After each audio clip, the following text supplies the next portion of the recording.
He dropped $1 in my drink and walked off with my wife. I smiled and left without a word. Next morning her key didn't fit the door. Then his lawyer called, shaking, because that quiet man he dismissed in front of a room full of people had already been 3 steps ahead of him the entire time. My name is Richard Frost. I'm 53 years old. I'm a managing partner at a corporate asset law firm I built from a 2-desk office in Charlotte, North Carolina. I've spent 30 years learning how institutions protect themselves, how wealth moves quietly, and how agreements hold or fall apart under pressure. Turns out that knowledge cuts both ways. Vivian and I have been married for 22 years. She was 49, sharp-looking, the kind of woman who walked into a room and made people straighten up without meaning to. For most of our marriage, that energy worked in our favor. Then somewhere around year 17, it stopped working for us and started working for her alone. She'd built a nutrition and wellness consulting practice. Nothing wrong with that. I encouraged it, paid for the certifications, the studio space, the branding consultant, the retreats she hosted twice a year in Asheville. What I didn't pay for was my own invisibility, but apparently that came free with the package. The party was held at the Harrington estate on a Friday, in late October. Old money crowd, new money pretenders, and everyone in between trying to figure out which category they belonged to. Vivian wore a deep green dress and moved through the room like she owned every square foot of it. I stayed close for the first hour. By the second, I was a piece of furniture. That's when Clifford Aldous entered the picture. He was 50, CEO of some tech startup that had been making noise in the fintech space. Tailor navy suit, the kind of confidence that comes from never having been told no by anyone who mattered to him. He made his way to Vivian like he already knew the route. I watched from across the room. She laughed too fast at whatever he said, touched his arm, tilted her head back the way she used to do with me a long time ago. I walked over, not to cause a scene, just to exist. Clifford looked at me the way men look at something they've already decided isn't a threat. Then he did something I will never forget as long as I live. He reached into his jacket pocket, pulled out a single dollar bill, and set it down on the rim of my untouched glass of bourbon. Casual, deliberate, like tipping a coat check attendant. "Don't worry about her tonight," he said, not even lowering his voice. "She's in good hands." Vivian didn't flinch. She didn't look at me. She just smiled at the marble floor like she was waiting for me to disappear. The room got very quiet in that specific way rooms do when everyone's pretending not to watch. I looked at the dollar. I looked at him. I looked at her. Then I picked up my bourbon, finished it in one slow pull, set the glass down on top of the bill, and walked out. No raised voice. No pointed finger. No scene. I heard someone behind me mutter something. I didn't stop. I didn't look back. Because what Clifford Aldous didn't know, what Vivian had apparently never bothered to tell him, was that the boring, quiet husband she'd been tolerating for years had spent 3 decades learning exactly how to dismantle people like him. Legally. Permanently. Without leaving a mark. He'd handed me $1. By the time this was over, he'd hand me everything else too. He just didn't know it yet. And neither did she. I didn't go back to the Harrington estate. I didn't sit in the parking lot waiting. I didn't call her 17 times and leave increasingly desperate voicemails. I drove home, poured 2 fingers of bourbon, the good stuff, not the party glass she'd contaminated with Clifford Aldous's theater, and sat in my study. The house was quiet. 22 years of accumulated quiet, the kind that settles into the walls of a place after the kids grow up, and the dinner parties stop, and the 2 people living inside it stop asking each other real questions. Colin had left for Berlin 4 years ago. Sharp kid, built like his old man, not in the physical sense but in the way he thought. Methodical, patient, didn't show his hand until the last possible second. I'd paid for every semester of his education abroad, every internship application fee, every professional development course. Vivian had told him it was her management of our household finances that made it possible. I never corrected that. Figured the truth would surface eventually. It always does. I sat in that study until midnight. Didn't hear from her. Didn't expect to. What I did do was open my laptop and make 3 phone calls. One to my personal attorney, one to the security firm I've been working with quietly for the past 6 weeks, and one to the locksmith I'd already briefed 2 days earlier. The last call was the shortest. For words, tomorrow morning, 7 sharp. Here's what people don't understand about men like me. We don't react. We've already acted. The party wasn't a trigger. It was a confirmation. I've been watching the pattern for months. The late wellness consultations. The clients she never named. The weekend retreat in Asheville where she came back with a new perfume and a story that had 3 inconsistencies I clocked in the first 30 seconds. I hadn't confronted her. I documented. By the time Clifford dropped that dollar on my glass, I had 6 weeks of security footage from the firm's parking garage, 2 months of financial records showing joint account withdrawals I hadn't authorized, and a folder in my firm's private server that would make any mediator's hair stand on end. I wasn't an angry husband. I was a prepared one. At 1:14 in the morning, my phone lit up. Text from Vivian. Don't wait up. 3 words. Not a question. Not an apology. A directive. Like she was managing a schedule. I set the phone face down and went to bed. She wasn't home when I woke up. I wasn't surprised.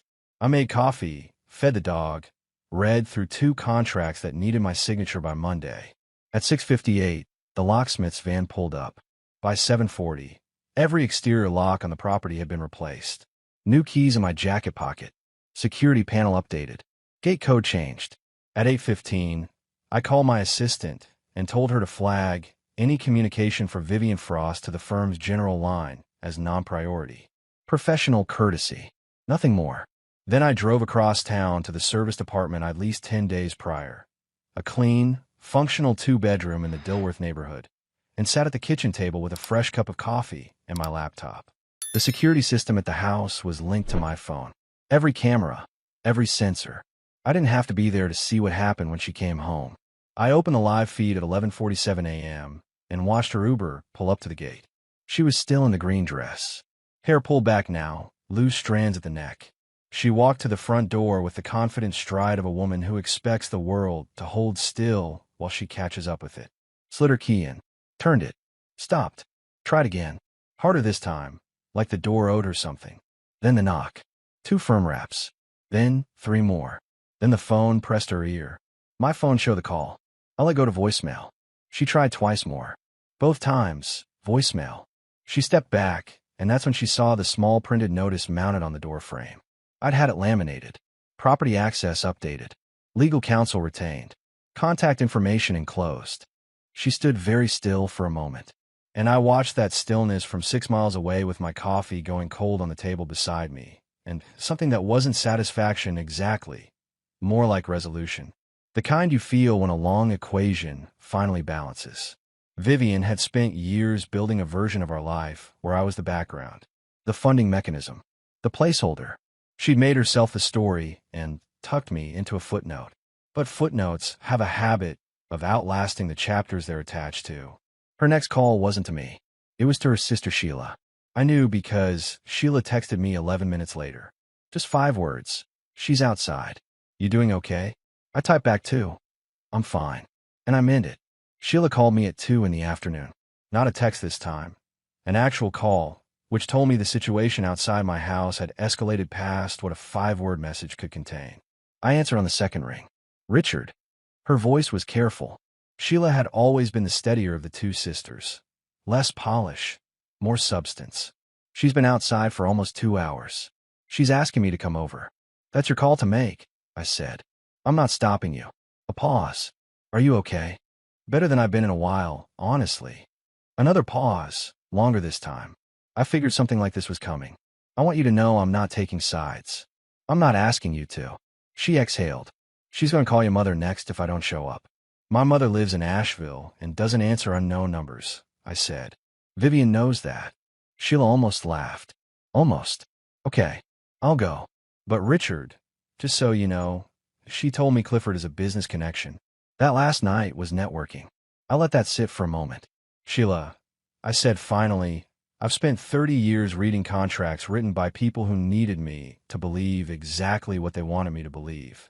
I know what networking looks like, and I know what a dollar dropped into a man's drink looks like. Silence. I'll check in with you later, I said, and ended the call. I pulled up the gate camera feed on my laptop. Vivian was sitting on the front step now, heels beside her, phone in both hands. She looked like someone who had just discovered that the building they owned actually belonged to someone else, which, in every legal sense that mattered, was precisely correct. The house had been in my name since the day we bought it, part of a broader asset structure I'd built methodically over 20 years. Vivian had signed the refinancing documents in 2016 without reading past page 3. I knew because I watched her do it. She'd been on the phone with a client the entire time, initialing boxes with the efficiency of someone clearing an inbox. Those initials had reaffirmed every protective clause in the original agreement. At 3:15, Sheila's car appeared on the gate camera. She parked, walked up to Vivian, and the two of them talked for several minutes. I couldn't hear the conversation, but I could read posture. Sheila kept her arms crossed. Vivian kept gesturing at the door. Eventually, Sheila shook her head, once, firmly, and pointed toward her own car. Vivian stood up, grabbed her shoes, got in the passenger seat. I closed the laptop and went for a walk. Charlotte in late October has a particular quality. The air goes sharp and clean, the leaves on the oaks go amber and rust, and the city slows down just enough to think. I walked 6 blocks and thought about Colin. He was in Berlin, running analytics for a fintech company, doing well by any reasonable measure. He thought his mother had managed the household finances brilliantly to fund his education. He'd said in his last birthday call to her, "Mom, I don't know how you pulled it off." She'd accepted the gratitude without a word of correction. I let it go then. I wouldn't let it go much longer. At 4:40, my phone buzzed. Not Vivian, her mother, Helen. I didn't answer. Helen was 74, sharp as a tack, and had never particularly warmed to me. I suspected she'd be calling to deliver a verdict before she'd heard the evidence. I'd deal with Helen in my own time, on my own terms. What I did do was draft a short email to my firm's senior associate and attach 2 documents: the amended trust structure and the updated beneficiary designations.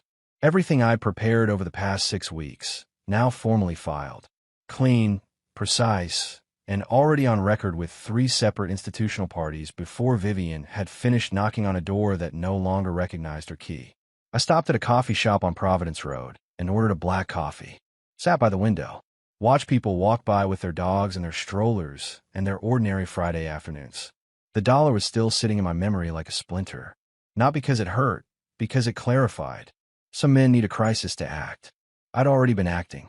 The dollar just confirmed I'd been right to start when I did. My phone showed 1 new voicemail. Vivian. I didn't play it. I filed it the same way. I file everything. Noted, cataloged, set aside for the appropriate moment. The appropriate moment was coming. Just not yet.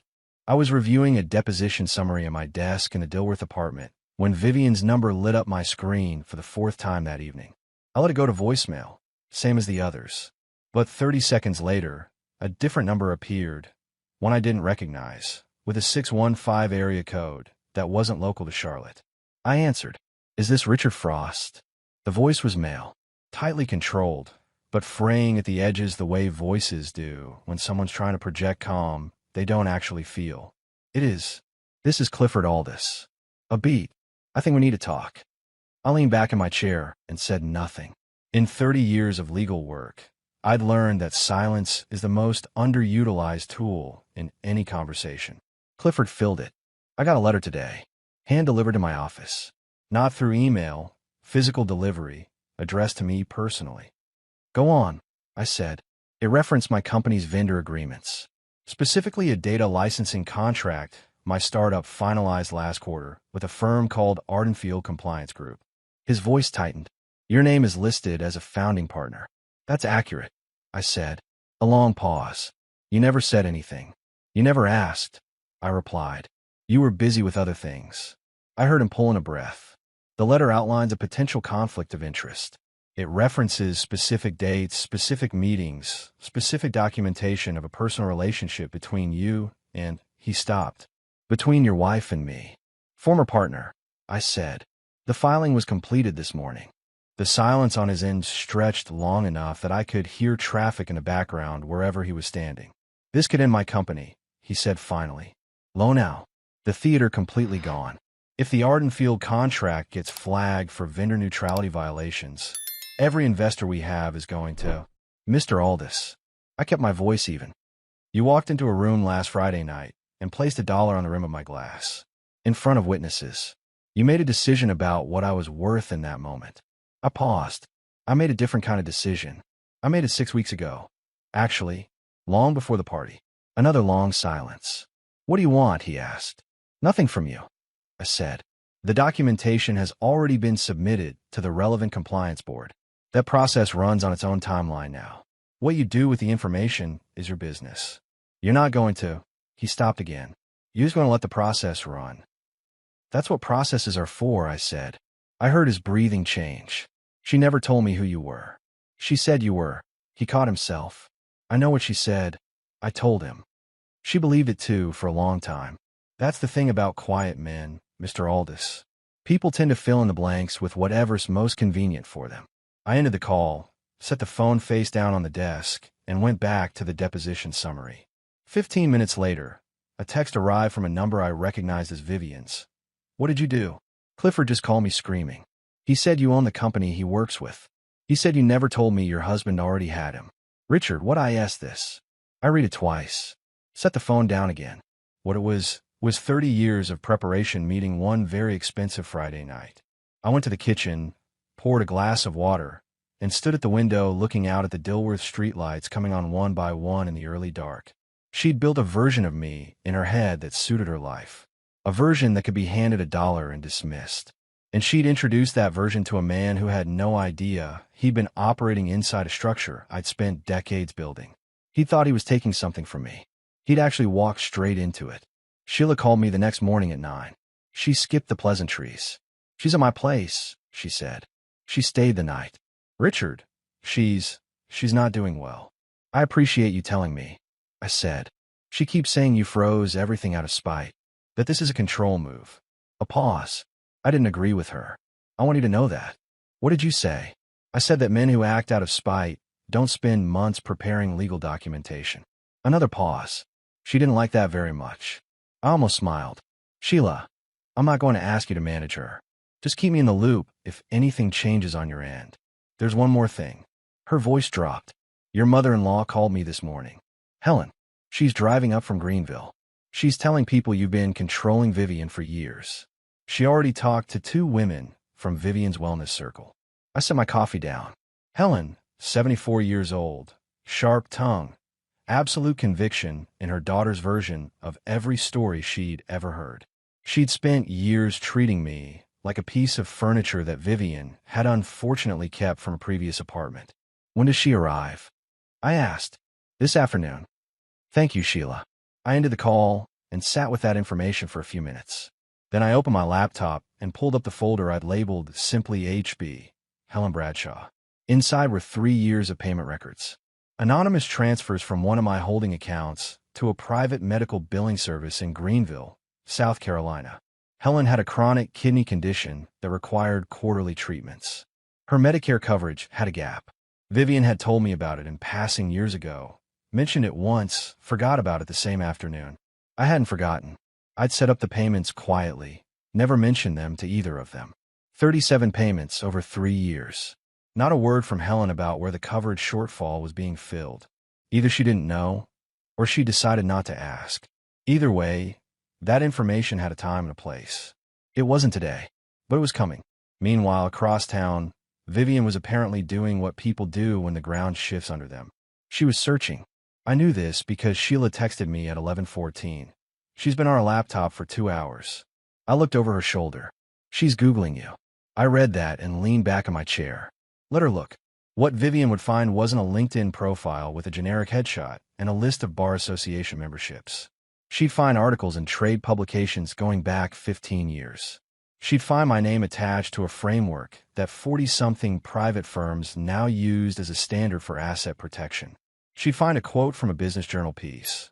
I remembered giving the interview, a rare exception to my usual policy of staying out of print, where I'd said something along the lines of, the strongest legal structures are the ones the other party never thinks to examine. She'd find the name Hartwell Asset Partners, the holding group that sat above my law firm and 3 other entities. She'd find the Ardenfield Compliance Group, which had sent Clifford his letter. She'd find years of quiet, methodical work that she'd been living on top of without ever once looking down. I wondered what that felt like. Realizing the floor you'd been dismissing was actually the foundation. My phone rang at 1:30. A number I didn't recognize, but I knew before I answered. Richard. Helen's voice was clipped, controlled. The voice of a woman who considered composure a form of weaponry. I want you to explain yourself. Hello, Helen. I hope the drive up was smooth. Don't do that. Sharp. Don't be pleasant with me right now. My daughter is sitting at her sister's kitchen table with nothing. No access to her home. No cards. Nothing. You did that. I did, I said. A pause. She hadn't expected me to confirm it that directly. That is cruel, she said. That is the act of a man who wants to punish. It's the act of a man who prepared for a situation he hoped wouldn't happen, I replied. There's a difference. She made a mistake. Helen, I kept my voice even. I'm not going to litigate this with you over the phone. What I will tell you is that the decisions I've made are legal, documented, and already on record with multiple institutions. If Vivian wants to contest any of them, she's welcome to retain counsel. Silence. Then, with less certainty, you're serious. I've been serious about this marriage for 22 years, I said. I was apparently the only one. She started to say something else, but I continued. I also want you to know, Helen, and I say this not as a threat, but as a fact, that there are some things about the last few years you may not be aware of. When you're ready to have a real conversation, I'm available. But right now, I'd encourage you to get the full picture before you drive to anyone else's house to deliver a verdict. A long silence. Something in her tone shifted, just slightly. A hairline fracture in the certainty. What do you mean? She asked. I mean exactly what I said. I paused. Take care of yourself, Helen. The drive back to Greenville is long. I ended the call, poured a fresh coffee, sat at the desk, and pulled up the live feed from the house cameras. The property was still, leaves collecting on the front walk. Nobody home. 30 years of building. 22 years of marriage. And in the end, all it had taken was $1 and one very public Friday night for the whole pretense to come apart. I didn't feel victorious.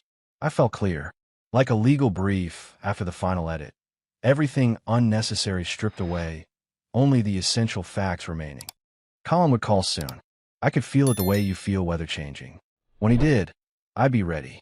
There were things my son deserved to know. About who had actually written the checks. About who had been quiet when he should have spoken and why. About what it meant to build something real versus performing the appearance of building it. But that conversation required the right moment. And I'd spent my entire career understanding the difference between the right moment and the convenient one. Helen Bradshaw arrived at Sheila's house at 2:15 in the afternoon with a rolling carry-on, a casserole dish, and 30 years of maternal certainty packed into a 5'4" frame. By 2:45, according to Sheila's text, she had already called me a stone-cold operator, a financial tyrant, and a man who had never deserved her daughter. By 3 o'clock, she was on the phone with a local TV news tip line. I found that out from a former colleague who happened to know the assignment editor. He called me as a professional courtesy. I thanked him and didn't panic. Helen talking to a tip line was a problem with the ceiling. What she didn't know had no ceiling at all. I drove to Sheila's house at 4 o'clock. Didn't call ahead. Sheila opened the door, and to her credit, she didn't look surprised. She stepped aside without a word. The living room went very quiet when I walked in. Vivian was on the couch, still in borrowed clothes, her hands wrapped around a mug. Helen stood near the kitchen doorway like a woman, guarding a perimeter. She looked at me the way prosecutors look at defendants they've already convicted internally. You have no business being here, Helen said. This is Sheila's house. I replied. I'll let Sheila make that determination. Sheila said nothing, which was answer enough. I didn't sit down. I looked at Vivian. She looked back, and for a moment the performance dropped, the injured dignity, the rehearsed outrage, and underneath it was something I recognized. The face of a person who had spent the last 18 hours discovering that the story they'd been telling themselves had significant gaps. I know you've been searching my name, I said.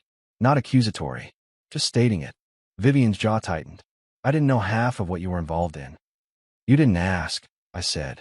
Not once in 22 years did you ask what I was actually building. You knew I worked. You knew money was there. That was the extent of your interest.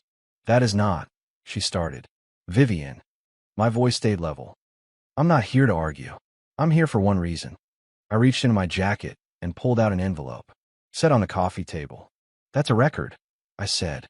37 payments over 3 years, from one of my accounts to a private medical billing service in Greenville. I looked at Helen. Your kidney treatments, Helen. The gap in your Medicare coverage. Someone's been filling that gap. Has been for 3 years. Helen went very still. That someone, I continued, was not your daughter. Vivian mentioned your situation once, in passing, approximately 3 years and 2 months ago. She forgot about it the same evening. I set up the transfers the following week. The room was absolutely silent. Helen looked at the envelope on the table, then at me, then at Vivian. Vivian's face had gone pale. You never said anything, Helen said finally. Her voice had lost its edge. There was nothing to say. I replied. You needed help. I helped. That's what you do for family. I paused. Even when family doesn't extend you the same consideration. I didn't hammer it. I didn't need to. The information had landed exactly where it needed to. Helen sat down slowly in the armchair by the window. She didn't look like a woman guarding a perimeter anymore. She looked like a woman doing arithmetic she didn't like the results of. Vivian set her mug down on the side table. Richard, I didn't come here to reconcile, I said. I came here because your mother was about to go to a television news tip line with half a story. I wanted her to have the full one before she did something she couldn't walk back. I buttoned my jacket. The divorce filing will be delivered in the next few days, I said. I'd encourage you both to read it completely before forming an opinion. Every clause has a reason. I looked at Vivian one last time. I genuinely hope you find what you were looking for. I just couldn't keep funding the search. I walked to the front door, nodded at Sheila, and left. Outside, the October air had gone sharp. I walked to my car, sat for a moment, and looked at the street. I didn't feel powerful. I felt finished. And in my experience, finished is the only thing worth working toward. Colin called on a Tuesday. I was in the middle of reviewing a trust amendment when his name appeared on my screen, and I set everything aside without hesitation. Dad. His voice was steady, but had that particular tightness young men get when they're holding something carefully. I saw the news about Clifford Aldous. I hadn't expected that to be the opening. What did you see? There's a piece in a fintech trade publication. It references a compliance disclosure involving Ardenfield Compliance Group. It names his company, and it names the firm that filed the disclosure. A pause. Your firm, Dad. That's accurate, I said. Silence. Then, how long has this been in motion? 6 weeks of preparation. The visible part happened over about 48 hours. Another silence. Longer. I could hear him processing the way he always processed, methodically, building the picture piece by piece before committing to a response. He'd gotten that from me. I noticed it when he was 14 and never said anything about it, because some things you just watch with quiet pride. Mom called me yesterday, he said finally. She told me you froze everything and locked her out without warning. That it came out of nowhere. It didn't come out of nowhere, I said. What did you tell her? I told her I needed to hear your side before I said anything. A pause. She didn't like that. I imagine not. I leaned back in my chair. Colin, there's something I need to tell you. I've been carrying it for a while, and you deserve to hear it directly from me. Okay. The tuition, the housing deposits in Berlin, the professional licensing fees, the certification programs, the emergency transfer you received in your second year when your landlord raised the rent with 2 weeks' notice. I kept my voice even. All of it came from my accounts. Directly. I set up the transfers. I managed the timing. I made sure there was never a gap. A very long silence. Mom said she managed the household finances, he said. She managed a household budget that I funded entirely, I replied. There's a difference. I never corrected the record because I didn't want you carrying the weight of our marriage's structure while you were trying to build your own life. But the structure is changing now, and you should know what it was built on. I heard him exhale one long, slow breath. Dad, she let me thank her. For years. I know. On my last birthday call, she said. He stopped. She said she worked really hard to make sure I had everything I needed. She believed a version of that, I said. People often do. That's generous of you. It's accurate, I said. Generous would be pretending it didn't happen. He was quiet for another moment. Then, I'm coming home. You don't have to do that, Colin. I know I don't have to. His voice was firm in the way voices get when a decision's already made, and the statement is just a formality. I want to. I'll book a flight tonight. I'll be in Charlotte by Thursday. I didn't argue. The truth was, I wanted to see my son. Not to use him as an ally or to stage a reunion for anyone's benefit. Just to sit across a table from the person I'd spent 25 years quietly making sure had every advantage I could build for him. Thursday's fine, I said. I'll pick you up. He arrived at Charlotte Douglas just after 2 in the afternoon on Thursday, rolling a single carry-on with the efficiency of a man who'd learned to travel light.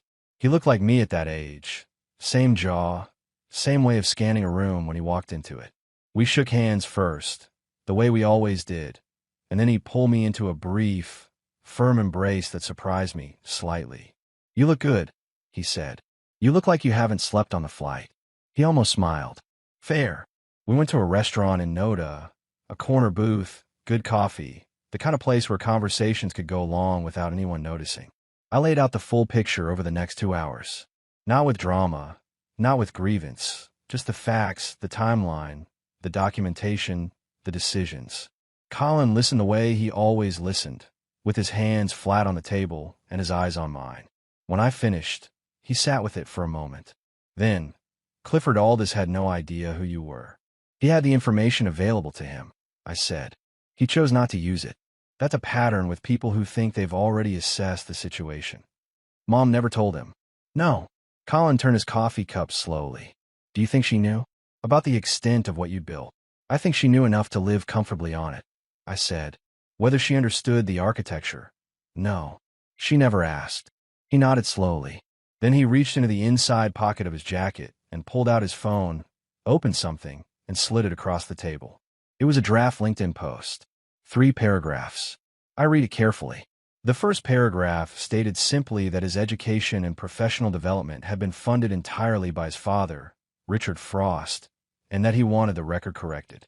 The second described, briefly, what his father had built over 30 years. The third said that he respected both his parents, but that truth mattered more than comfort. I looked up. "You don't have to do this." "I know," Colin said. "That's why I want to." I slid the phone back across the table. "It's your decision." He picked it up, posted it, sat face down. "Now," he said, and reached for his coffee. "Tell me what you need from me while I'm here." That was my son. No theater, no performance, just presence. 3 days after Colin arrived in Charlotte, Vivian made her move. I found out about it the same way I found out about most things. Not through drama, but through a quiet call from someone paying attention. A colleague of mine, a woman named Patricia Oakes who ran a boutique investigative firm out of uptown Charlotte, called me at 8 in the morning. "Richard," she said, without preamble. "Someone reached out to my firm yesterday afternoon. Prospective client. Wanted opposition research on a subject." A pause. "The subject was you." I set down my coffee. "I appreciate the call, Patricia. I took the intake meeting," she continued. Woman in her late 40s. Well presented. Said she needed documentation of financial misconduct, hidden assets, evidence of control, and manipulation in a marriage. Another pause. She had a printed list of questions that read like something she drafted in a hurry. "Did she leave a name?" "Vivian Frost." Patricia's voice was dry. "She didn't seem to connect that I'd know yours." "What did you tell her?" "I told her I'd review the brief and follow up within 48 hours. Standard intake language. A beat. Then I called you." "Are you returning her retainer?" "Already done," Patricia said, with a note that the firm had identified a conflict of interest and was unable to proceed. I exhaled. "Thank you, Patricia. Don't thank me. Just don't ever do anything actually worth investigating." She ended the call. I sat with the information.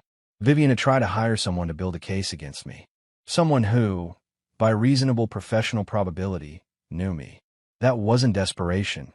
That was panic wearing desperation's clothing. The distinction mattered because panic moves in straight lines and makes predictable choices. I could work with predictable. I called my attorney, David Kern, and briefed him on the development. He noted it, added it to the file, and told me it changed nothing legally but confirmed the timeline we'd anticipated. Colin was in the other room working remotely, laptop open, calls muted. When I walked in and told him what had happened, he looked up from his screen and said, "She hired a PI against you." "Tried to." He turned back to his laptop. "How many firms in Charlotte know your name professionally?" "Enough," I said. He nodded once and went back to work. No lecture, no commentary. That was enough. The next development came 2 days later, and it came from an unexpected direction.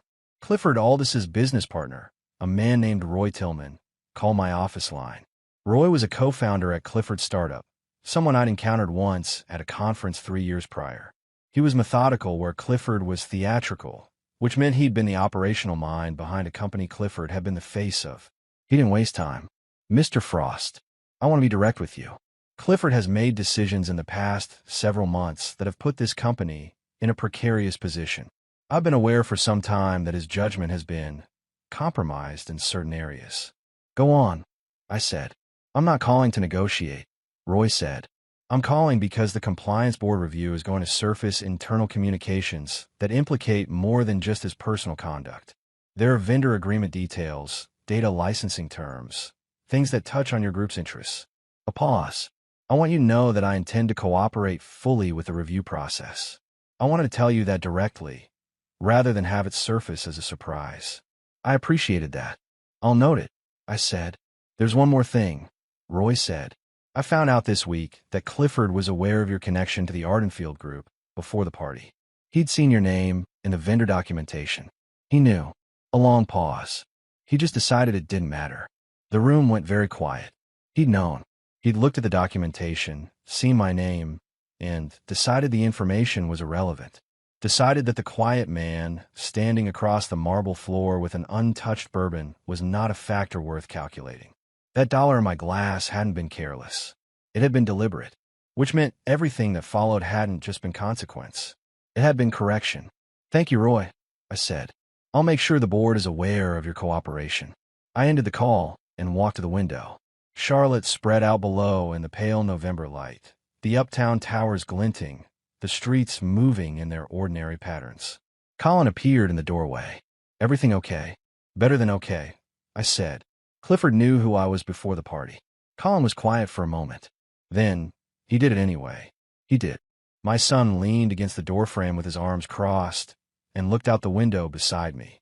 Some men don't think consequences apply to them, he said, right up until they do. 25 years old, and he'd already learned the thing that took most men twice as long.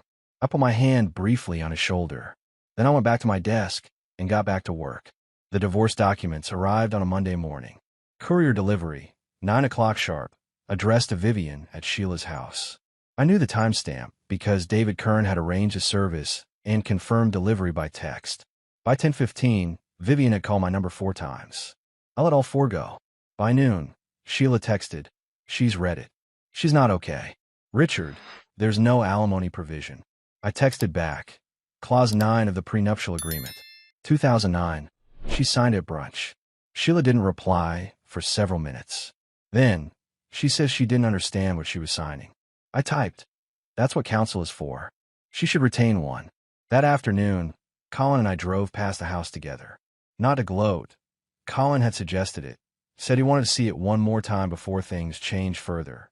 We parked across the street. The place looked the same, as always from the outside. The oak in the front yard had gone full amber. The porch light was off. "You're selling it," Colin said. It wasn't a question. "Already sold," I said. "Closed Friday." He turned. "That fast." "Corporate buyer. Cash transaction."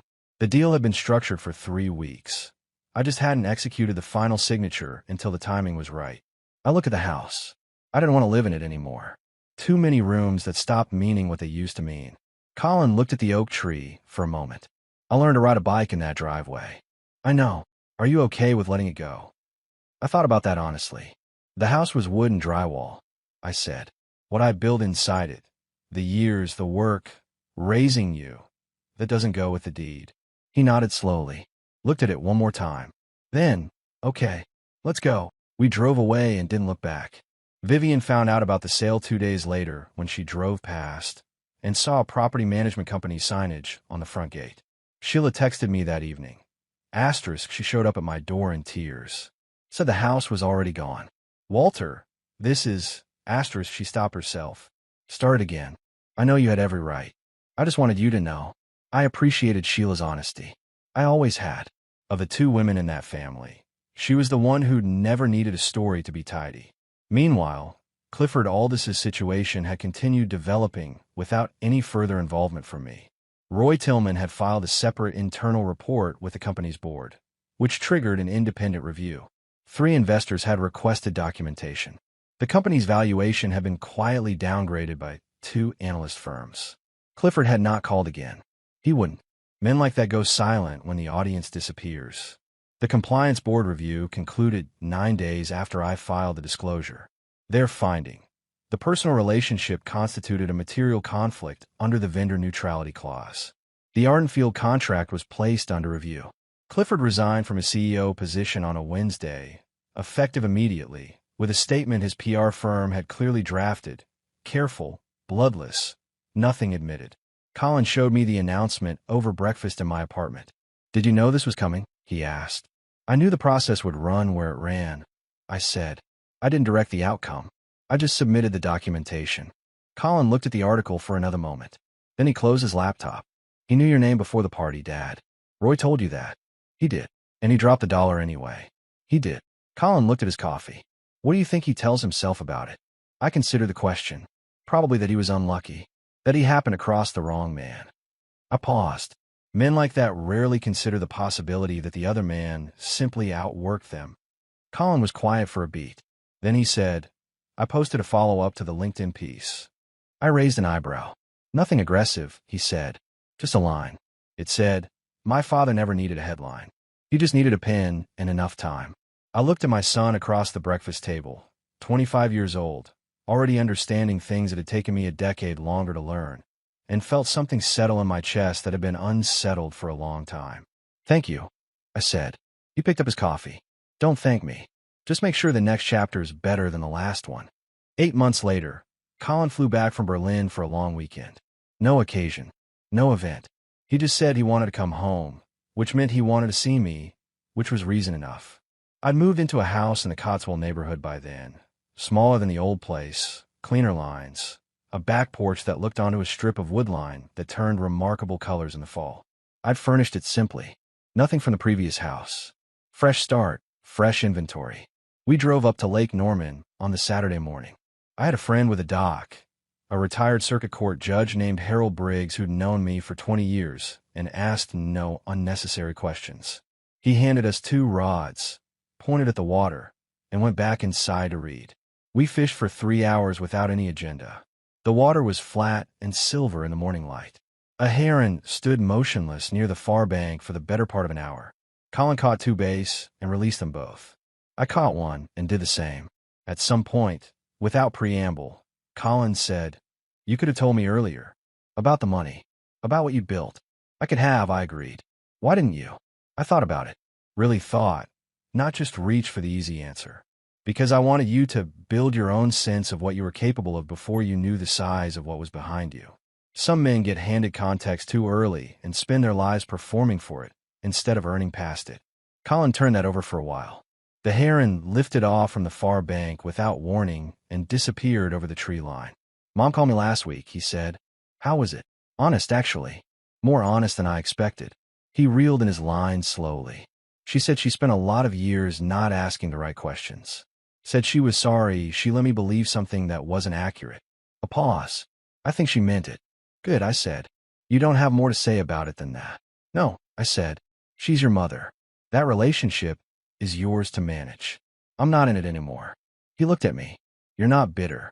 "I was for a while," I said. "Early on. Then I got busy." I looked at the water. "Bitter is expensive. I've spent 30 years learning to be precise with resources." Colin almost laughed. It was the closest thing to a real laugh I'd heard from him all weekend, and it was worth more than the whole drive up. "Clifford's company filed for restructuring last month," he said after a while. "I heard. And Vivian's wellness practice. She's still running it. Smaller clientele now, but running." "Good," I said. And I meant it, cleanly, without qualification. "Helen called you, didn't she?" Colin said. "Twice," I said. "Once to apologize for going to the news tip line. Once to thank me for the medical payments." "What did you say?" "The first time I told her there was no need to apologize. The second time I told her to take care of herself, and that the payments would continue until she no longer needed them." Colin was quiet. "Then, you kept the payments going." "She needed them," I said. "That doesn't change because the marriage ended." He looked at me for a long moment. "You're a strange man, Dad." "Probably," I agreed. We fished until noon. Then Harold came out with sandwiches, and the 3 of us sat on the dock eating, without much conversation, watching the water move. On the drive back, Colin said, "I want to come back more often. Not for any particular reason. Just more often." The porch light'll be on, I said. He looked out the road. Nodded once. That was enough for both of us. Some things don't need more words than that.